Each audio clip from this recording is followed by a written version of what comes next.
CIK, who started using Google, put up their idea on the web, and have now got investment from none other than Adobe Systems and also a local investor, LMKR.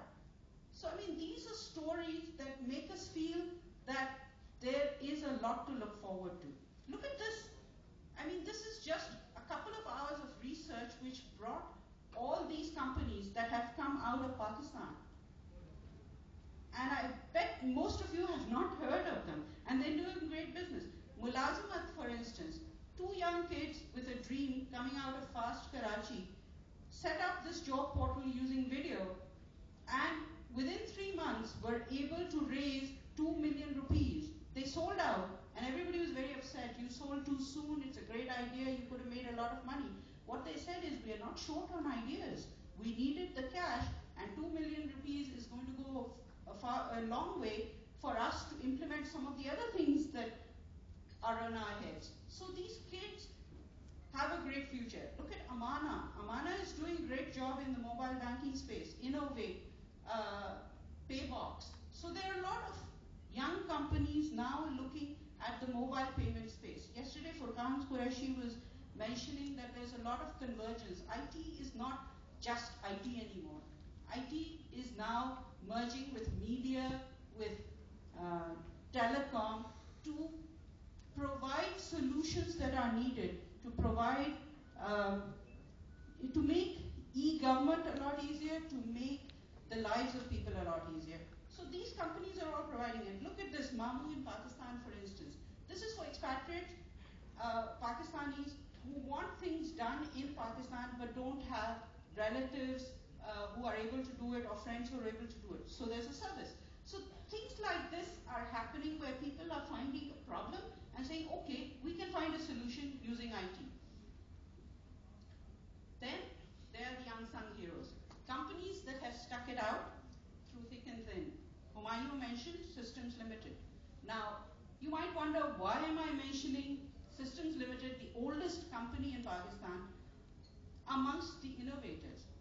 Because systems is not what it was in the 70s. They have continued to reinvent themselves because in order to survive, you've got to. So they started off as a software company, then became, now half their business is BPO in the financial and retail space. And they now have an animation company. So they're growing, but they see the market and they're growing with the market and innovating themselves so that they don't get left behind.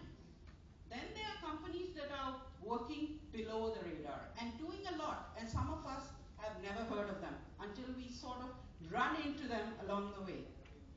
Eatalize. I don't know how many of you know Eatalize. 350 people working in Karachi, and they are the largest provider of aggregated product data in the world. They have customers like Apple and Google and Walmart. Customers that all of us have heard of, large names, and Eatalize provides all the product data aggregated for their websites, for their delivery to customers. And they're beating people like, large product data content management companies who used to be at the top are now no longer there because Eatalize has found a way to service, to provide that content in a more cost-effective way, but maintaining quality. Then, how many of you have heard of Sofizar? Sure.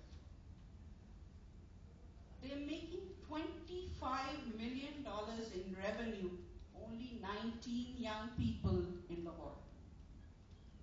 So, when people say, oh, the IT industry in Pakistan isn't going anywhere, hey, talk to Zafar Khan of Sofizar. They are providing solutions to click fraud. They're also providing tickets. While Zafar sleeps, he makes thousands of dollars. This is what he's told me.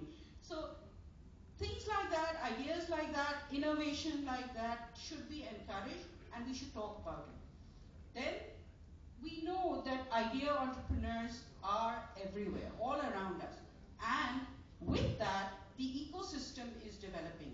I don't know how many of you have heard of Startup Insiders. This is something that Pasha and Green and White decided